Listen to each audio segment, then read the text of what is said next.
Ayun, meron tayong follow-up na review guys. So, ang bibigyan natin ng focus is yung mga banks natin. Ayan, so, eto, konti lang naman yung banks natin. So, nasa 9 yung nakikita natin dito sa ating finance index. So, review na natin sila ng mabilisan para bukas kasi guys, optimistic talaga ako para sa trading. Ayan, personal ano ko lang naman yan, interpretation dun sa nangyari sa US last Friday. So, kaya dinadamihan natin yung ma-review natin para handa na tayo bukas. So, nagre-review na rin lang ako ng sarili ko. So, i-share ko na rin lang dun sa mga kasama natin na nag-aaral pa rin sa stock market. Okay, so ito po yung mga i-review natin sa mga banks. Si BDO, BPI, Security Bank, PNB, SWES, Union Bank, RCB, CHIB, at saka si Metro Bank. So please read po yung disclaimer natin. So, wag niyo pong kalimutan yan. Ang nire-reiterate natin lagi dyan is kayo po kasi yung may control dun sa pag-buy or pag-sell ng mga stocks.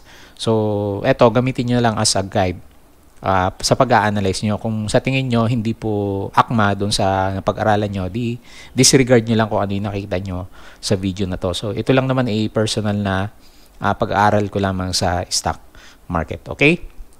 So, as usual, so don't forget to subscribe dito sa ating Palabi Trader na YouTube channel. Add mo lang ako sa aking Facebook account na Palabi Trader. So, discuss tayo dito about stocks.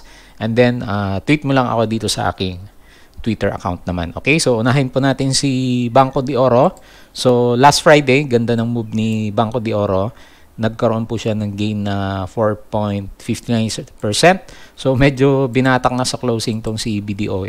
Kung titignan mo sa 5-minute chart, yung kanyang closing, so, more than 1.6, around 1.65%.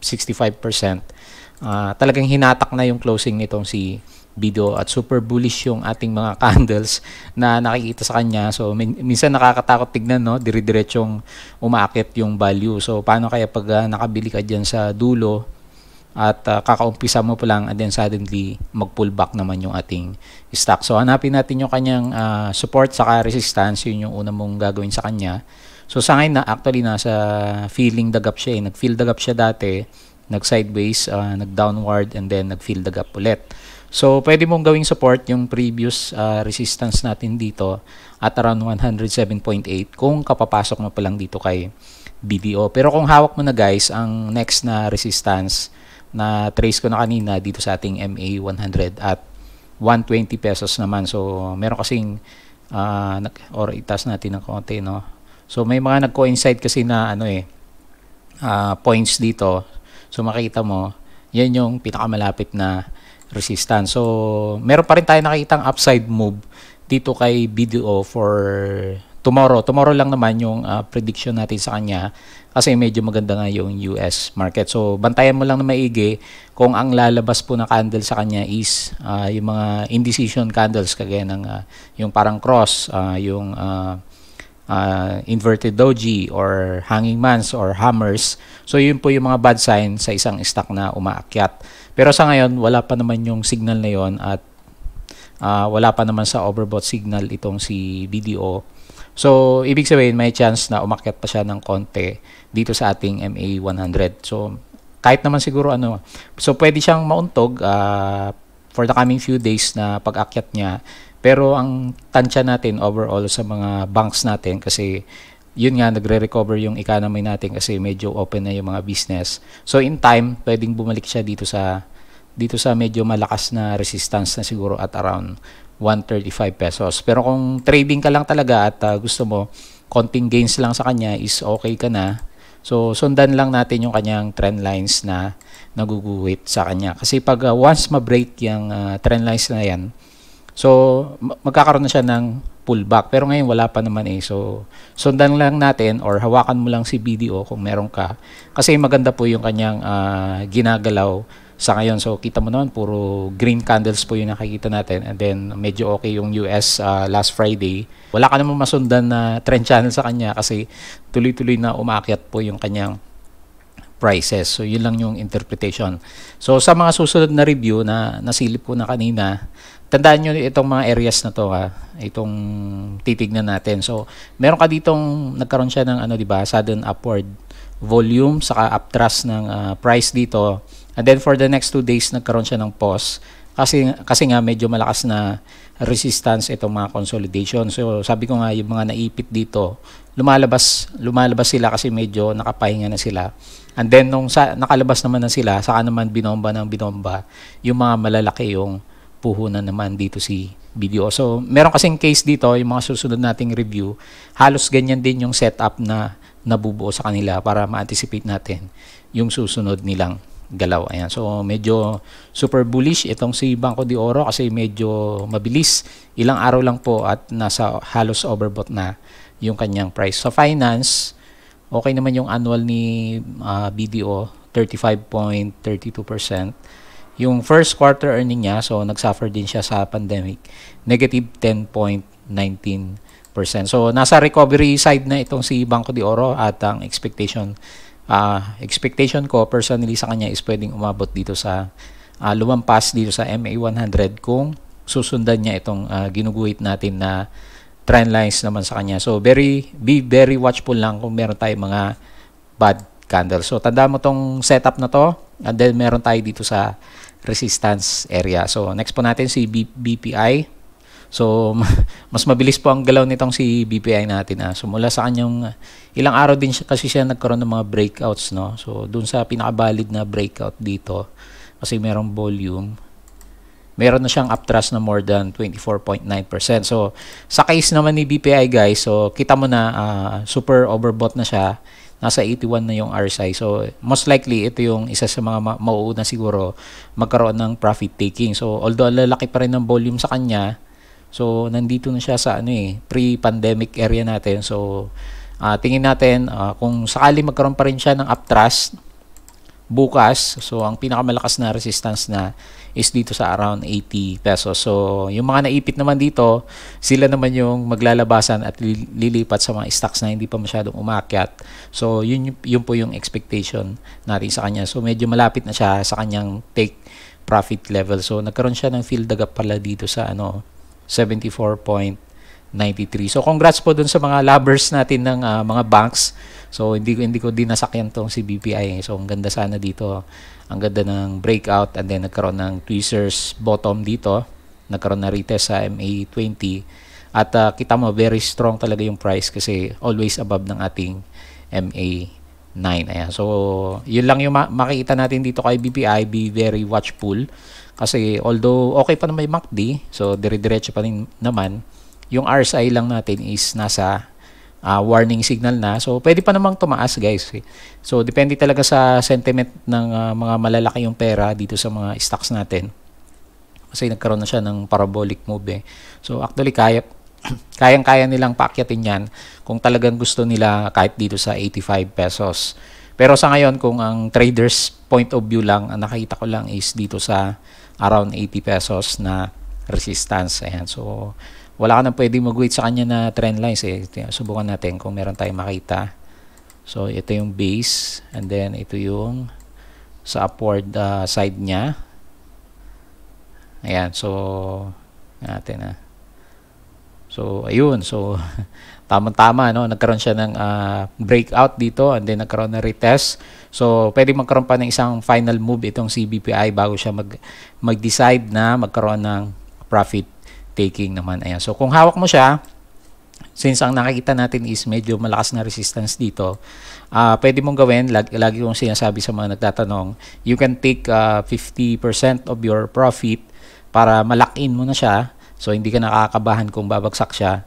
And then kung umakyat siya, di at least 50% of your capital is kumikita pa rin naman sa kanya. So wag kang manghinayang sa magiging gain mo kung sakaling umakyat siya, bagkus manghinayang ka dun sa mawawalang profit kapag bumagsak naman yung kanyang price. So hindi naman kasi tuloy-tuloy ang mga stocks na dumidiretso guys, di ba?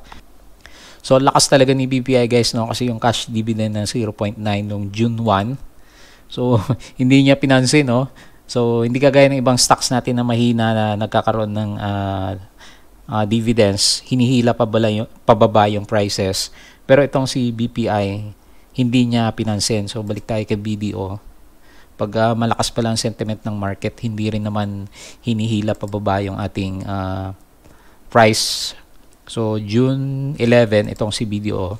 So hindi natin alam kung ganun din yung mangyayari, no? Pero normally kasi guys, pag may dividends, bumabagsak talaga po yung price ng ating mga stock. So very strong lang talaga yung sentiment ng market dito kay BPI natin. So kung papasok ka pa lang sa kanya, so pwede kang mag-expect ng upside hanggang dito sa next resistance, 10.25%. Yun nga lang, siguro medyo matagal pa bago siya makabalik dito. So tingnan natin bukas, malay mo nga naman mabutas niya itong 80.81 na resistance naman natin sa kanya, kasi good pa rin yung ina-anticipate natin na upward mood ng markets po natin bukas. Okay? So next natin si Security Bank.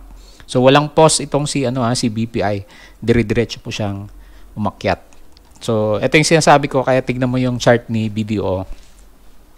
So doon sa mga holders ni Security Bank, tingin ko hindi mo naman siguro kailangang matakot dito kay Security Bank, kahit nagkaroon siya ng inverted doji ng dalawang beses dito. So pwede mo nga sabihin tweezer tops yung nakita natin sa kanya. So balik ko lang si BDO para ma-review natin. So nagkaroon din siya ng dalawang indecision candle si BDO dito sa may resistance area. So balik tayo kay SECB. So parang ganun yung nangyayari kay SECB. Nagkakaroon muna siya ng retest sa support, rather resistance na 107.41. So in the long run, tingin natin aakyat din naman itong si Security Bank. So fundamentally wise, maganda yung kanyang annual earnings, 17.33%. Yung first quarter earnings, actually mas maganda siya dun sa dalawang banks natin, is 21.27%. So kung hawak mo itong si Security Bank, huwag kang kakabahan sa kanya na baka magkaroon pa ng double bottom, kasi tapos na yung bottom ng market natin guys So nasa recovery side na. So nag-aantay lang talaga ng volume itong si Security Bank. Unlike doon sa dalawang banks natin, kung napansin mo, pwede mong balikan sa charting, malalaki po yung volume. So itong si Security Bank, compared naman doon sa mga previous volume niya, natakpan kasi nitong malaking volume na to kaya hindi siya makapag-adjust. So pag ayan, lalaki siya pag tinago ko yung isang malaking candle. So hindi natin makita yung average volume, pero above average naman itong mga volume na pumapasok sa kanya. Meron siyang net foreign buying 2.66 million, pero hindi ganun kalaki. Kaya siguro hindi masyadong umakyat pa si Security Bank. Pero guys, tingin ko akyat din naman itong si Security Bank. Once makabreak po siya dito sa kanyang resistance level. So pwede mong gawing gauge itong ascending trend lines natin sa kanya. Kung magkaroon siya ng breakdown, ang pwede lang naman na pwede niyang bounce area is dito sa may gap. So lagyan natin ng support sa kanya para magkaroon ka ng guard band kung sakaling hindi magmaterialize yung pag-akyat. Pero less likely sa condition po ng markets natin, lalo na bukas.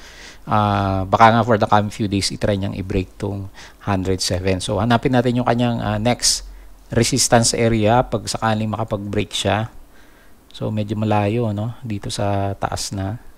So ang pinakamalapit is around 118, 119. So guhitan natin. So ito yung next na pwedeng puntahan po ni Security Bank natin is around 117.65. So tama nga, nagko-coincide dito sa gap area natin. So may nagtanong kanina sa Twitter account. So normal naman matakot ka talaga sa mga stocks pag hindi mo kabisado talaga yung ginagawa mo sa kanya. So sabi ko, kung hindi pa naman overbought so may chance pang umakyat itong si Security Bank natin. Maganda yung kanyang MACD, maganda yung RSI. Yun lang yung nakita natin. So hindi tayo masyadong nag-worry dito kay Security Bank, unless may bad news talaga na darating dito sa company. Pero sa ngayon naman, very good news po lahat ng nakita natin sa ating mga banks. So no need to be too stressed dito sa mga bank stocks po natin. Pinaka main resistance is at dito sa current price. Pag na breakout yan bukas or for the next days, kasi baka pwedeng mag-consolidate, retest dito sa ating trendline support, and then saka pa lang siya aakyat naman. So pangit din yung dalawang candle ni PNB, no. So, nagtatry mag-breakout sa resistance itong si PNB, pero mukhang nahirapan siya, no? Dito sa around 23.5. So, actually, nag-bottom na rin itong si PNB, no? So, meron siyang maliit na triple bottom. At nandito, nagtatry siya mag-breakout dito sa ating resistance na 23.45. So, okay naman yung ating MACD, gaya ng ibang banks natin. Nakabukas, and then yung ating RSI is packet pa rin naman yung kanyang direction. So, mukhang hindi lang nagugustuhan siguro ng mga traders to. Annual earnings, 2.15. So, hindi siya masyadong kumita. And then, medyo malaki yung kanyang loss. So, kaya pala, medyo hindi mahatak patas itong si PNB. Meron siyang loss na negative 29.67%. So, saan kaya pupunta itong si PNB?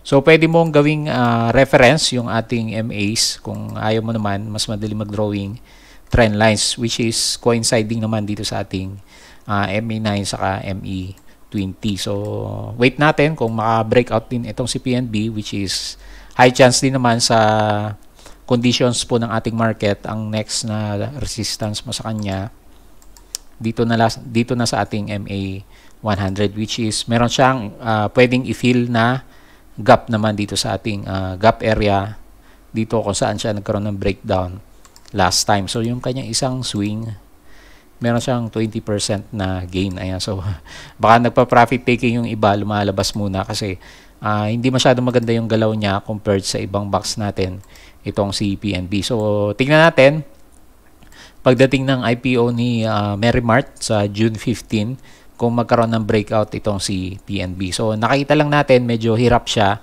dito sa resistance na 23.5. So, tingnan natin kung maging parehas ni BDO yung style niya, kung saan nagkaroon siya ng 2 days pause and then saka siya nagkaroon ng breakout. So, kung meron mang magti-take profit, ang pinakamalapit is dito sa 23.75 naman natin. Ayan. So, yun lang muna yung nakita natin sa kanya. Meron na siyang double bottom. So, it's a good sign kahit papano para magkaroon po ng reversal ng direction itong si PNB po natin. Okay? So, next si S-West. So, kanina may nagtatanong. So, same din sa sentiment natin dun sa previous banks natin, kagaya ni Security Bank. So, yung nangyari po kay BDO, yung nagkaroon siya ng pause. So, halos parehas po yung setup, di ba? Kung nakikita nyo, yung mga banks po natin. So, malakas na resistance is 7.93 at ang support natin is dito sa may gap area, which is around 7.43. So, very tight yung consolidation nitong si S-West. So, no need to worry kasi pakyat naman yung ating RSI. And then, yung MACD, talagang bukas naman siya. Malayo po yung blue line dito sa ating red line. Ayan. So, tsaga-tsaga na lang sa pag-antay dito sa ating mga banks. Kasi kung titignan mo naman kahit papano, meron pa rin volume itong si S-West. Kung susukatin mo yung volume, kagaya ng ginawa natin kaninang umaga, so, above average yung pumapasok na volume. Although meron siyang isang malaking red candle at volume nung last Friday. So, which is a profit taking for this stock naman. Yung last 4 days, kayang-kaya pa rin niyang dalhin yung pagbagsak po ng kanyang price. So, kung sakali mag-breakout itong si S-West natin, hanapin natin ngayon yung kanyang pinakamalapit na resistance naman. So, ang lalim na pala nitong si S-West, no? So, nasa bottom area pala itong si S-West at medyo malayo po yung kanyang yung kanyang next na resistance. So, tingnan natin yung kanyang financials. Bakit ayaw nila dito kay S-West? Ang ganda palang area nitong bottom na to, no? Yung current pinakamababang price dati ni S-West.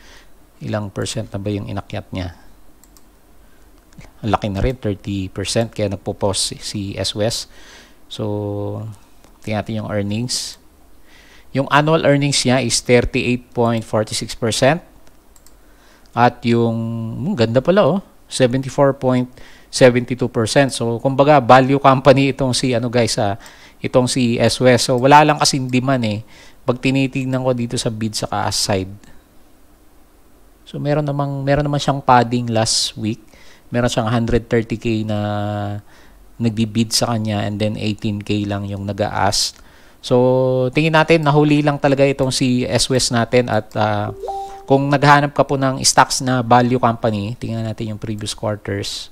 Okay naman, third quarter, second quarter 10.32. So isa po ito sa mga value company na ayan na ngayon ko lang din nakita. Is a good value company itong si S West saka si Security Bank na yung current price niya is malayo sa kanyang earnings performance. So ang ganda po ng performance nitong si S West. So wag kang masyadong kabahan pag ganyan po yung mga stocks na hawak mo. So kahit medyo nasa baba ka ngayon, so kung naka-pick ka sa kanya dito sa bandang average area natin. So wag kang kakabahan dito kay S West kasi fundamentally okay po itong si S West. So nakikita po ng mga investors yan, pinapasok po ng mga investors yung mga company na sobrang undervalued yung tingin natin sa kanya. So ito lang naman tinitignan ko guys eh.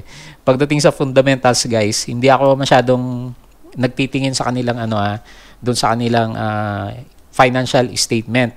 Kasi ito natutunan ko kay kay Mark Minervini. So ang tinitingnan niya is of course dapat may price action and then undervalued yung companies kagaya nito na maganda po yung kanyang mga earnings. So hindi ko pa na-research kung ano yung fair value ni S West. So pwede niyo i-research pag ang lumabas na fair value niya is sobrang mataas compared dito sa current price. Talagang very very undervalued po itong si S West natin. So tingin naman natin in a few days magre-recover din itong si S West. So yun lang naman yung nakikita natin kasi maganda naman po yung kanyang finances. So ang layo na ng kanyang next na resistance. So ang pinakamalapit po na resistance niya, so ang pinakamalapit na pwede niyang gawin for next week is mag-fill the gap muna siya dito sa 8.31 bago siya mag-decide kung gusto niyang pumunta talaga dito sa MA 100. Pero tingnan natin yung kanyang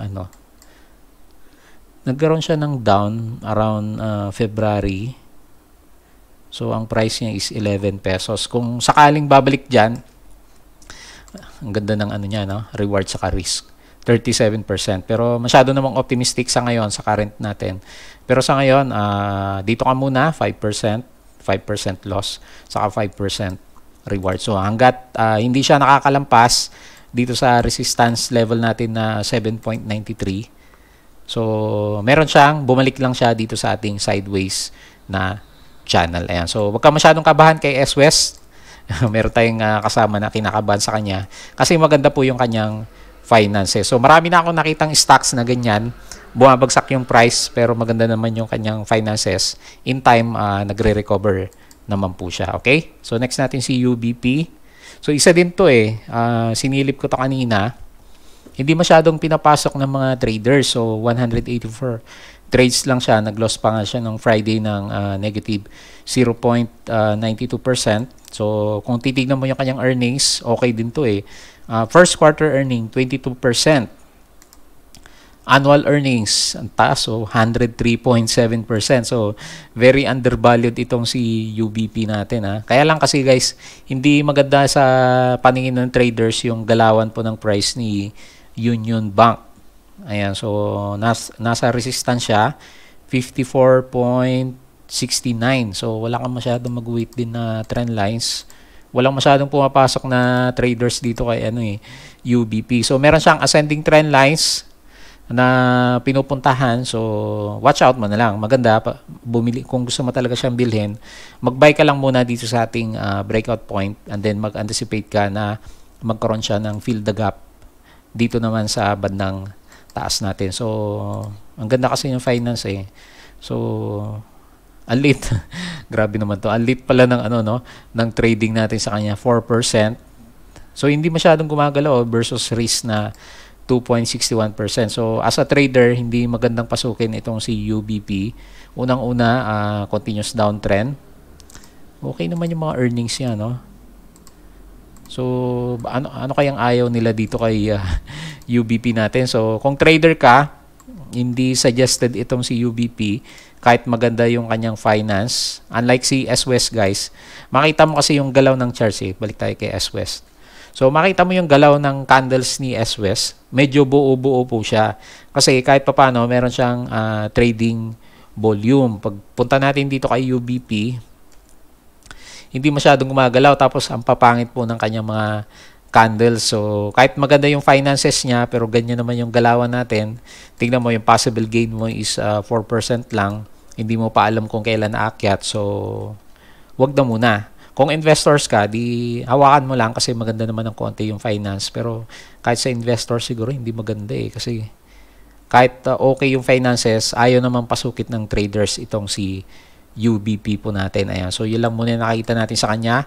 So maliit lang yung reward sa risk natin dito kay UBP. So as a trader, tingin ko hindi advisable puntahan si UBP kasi wala po siya yung hinahanap natin na volatility, kasi gagalaw siya 4% lang. So yung ibang stocks yan na nag-aakyatan, nagti 10%, 20%. So lugi tayo sa oras dito kay UBP. Okay? So kahit maganda yung fundamentals ni UBP. Next po natin, RCV.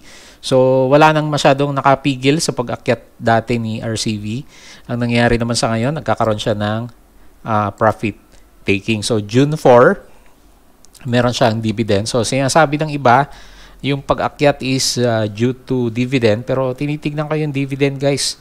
Malit lang 0.55. So hindi natin alam kung ano talaga yung reason bakit biglang umakyat yung kanyang price.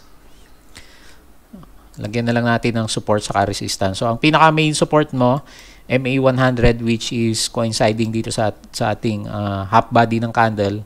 Pero kahit ako, hindi ko rin gustong i-trade itong si RCB kasi tingnan mo, parang si parang si UBP, hindi masyadong maganda yung volatility ng kanyang price.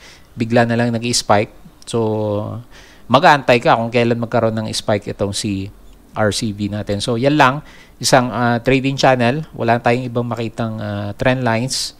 Wala din tayo maguhit na trend line sa kanya kasi isang upward move lang dito sa previous resistance area natin at 17.99. So nasa overbought na rin pala siya, no? Pero parabolic yung ating MACD. So wala tayong masyado ma-interpret dito kay RCB. Nag-loss siya, negative 2.22% sa earnings. Tingnan natin okay naman yung kanyang earnings, 76.86%. Ayan, so tingin ko mas maganda pang catalyst to kaysa sa dividend. Kaya umakyat po yung kanyang price kasi medyo maganda po yung kanyang earnings. Tingnan mo, 76.86%. So halos na doble niya yung net income niya compared sa last year na first quarter. Pero wala siyang nilabas na annual earnings. So most likely siguro maganda din yung kanyang annual earnings. Pero in terms of trading, wala tayong masyado makita, guys. So kung gusto mong sumabay dito kay RCB, kung sa tingin mo is okay siya, di gawin mong risk is around 5%. Ang reward is 10% naman. So 2:1 yung reward risk kung maantay mo siya. So hindi natin alam kung kailan siya akyat kasi wala tayong pwede maging base sa technical. So wala tayong mag-wait na trend lines. Ang nakikita lang natin is RSI, MACD, yung volume. So very erratic din po siya. So hindi magandang i-trade. Kumbaga hindi masyadong tradable sa tingin natin. So lalong-lalo na last Friday, 80 trades lang po itong si RCB. Ayan. So punta tayo dito kay CHIB. So meron siyang hanging man, negative 0.73%. So may mga banks talaga na okay naman yung mga finances. Ayan, si CHIB 19.33%. Sa first quarter, okay siya. And then annual earnings 24.14%. So okay din naman siya. So tiyagain mo na lang talaga. Yung move lang na itong si CHIB maliit din. So 4%, siguro hindi rin masyadong maganda sa trading itong si CHIB. Ngayon kung fans ka lang talaga ng mga banks, di gawin mong support 19.85% at ang reward mo lagay natin dito sa may bandang taas. Tingin naman natin marireach niya tong MA100. So wala ding masyadong galaw itong si CHIB. Wala yung hinahanap natin na volatility sa kanya at maliit lang yung reward risk. Hindi mo pa alam kung kailan siya makakabalik. So unlike nung previous mga stocks natin na medyo maraming volume.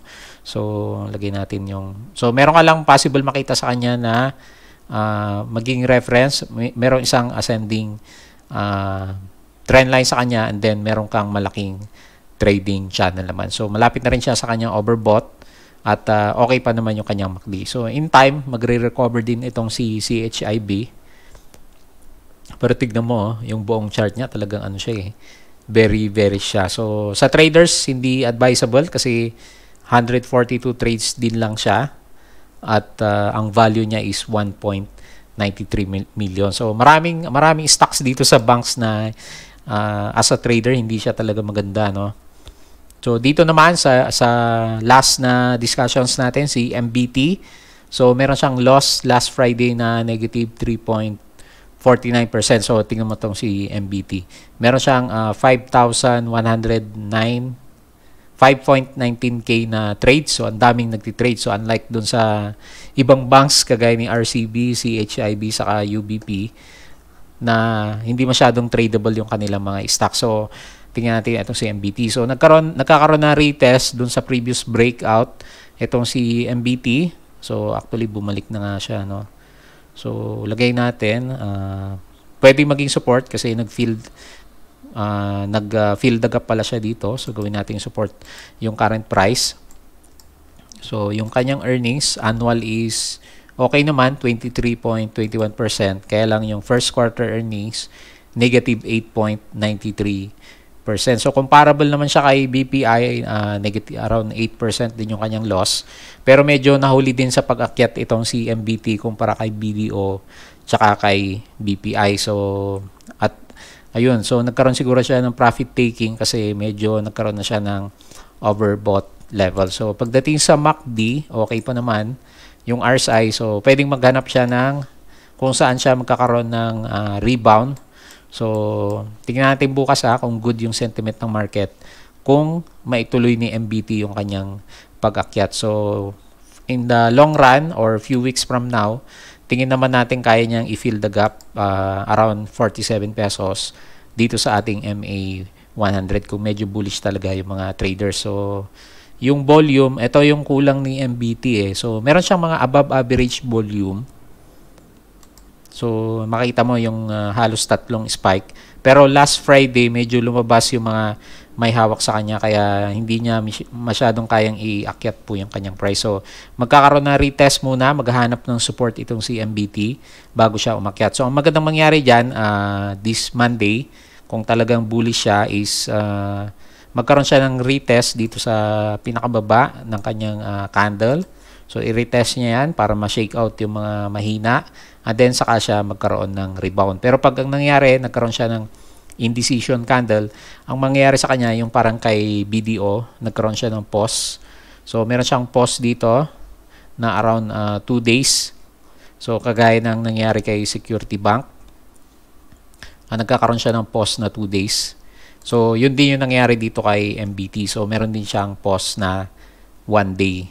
So, tingnan natin So, pero kung ma-break yan, so magkakaroon ka na retest dito sa ating MA9 naman sa kanya. So, pwede ka mag-drawing trend lines as a guide kung hawak mo itong si MBT, may gains ka.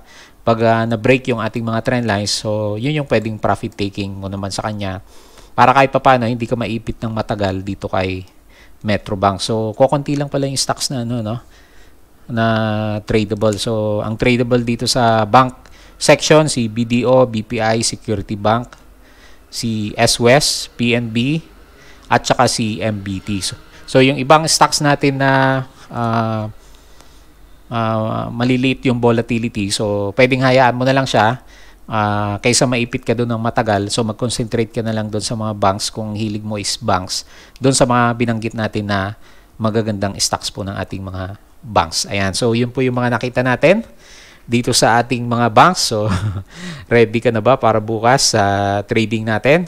So, sana may konting upward moves pa rin dito sa ating mga banks sector and then doon sa mga blue chips na na-discuss natin kaninang umaga naman. So, ganoon lang tayo mag-analyze, no? Simple lang. So, trend lines, moving average, RSI, saka MACD naman sa kanya. Ayan. So, yun lang guys. So, kung meron pa rin kayong stocks na hindi natin sa dami nang na-analyze natin since last Fridays and then dalawa ngayong araw na to. So, sana na-hit na natin yung mga stocks na gusto nyo. So mga penny stocks, hindi tayo masyadong nakapag-aral, so wala na tayong time.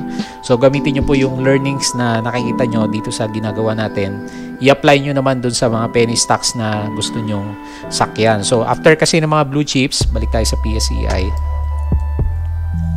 So high chance guys, after ng blue chips, after magkaroon ng bad sign yung ating upward move dito sa ating blue chips, magpupuntahan po karamihan doon sa mga penny stocks naman. So ganun lang naman rotations eh. Pag bad yung packet yung market at biglang nag-pause ang blue chips, pupunta sila sa mga penny stocks. And then pag nagkaroon na ulit ng upward move yung ating PSEI index, mag-aalisan naman tayo sa penny stocks. Balik tayo dito sa mga blue chips. So cycle din yung paglilipat ng mga trading ng ating mga kasamang trading or investors dito sa ating stock market. Ayan. So yun lang guys. At sana may natutunan ulit kayo dito sa ating review. So wag ka doon sa mga stocks na hindi masyadong volatile, walang masyadong galaw, maipit ka lang sa kanya, and then ang expectation is 4%, 2% na upward move. So sayang po yung opportunity ngayong times na to kasi maganda po talaga yung ating market. Okay? So yun lang. Don't forget to subscribe dito sa ating Palabi Trader na YouTube channel. Add mo lang ako dito sa aking Facebook account na Palabi Trader, and follow mo lang ako dito sa ating Twitter account. So bukas, happy trading day bukas. Hopefully it's a green day. Sana maambunan po tayo ng ating US markets.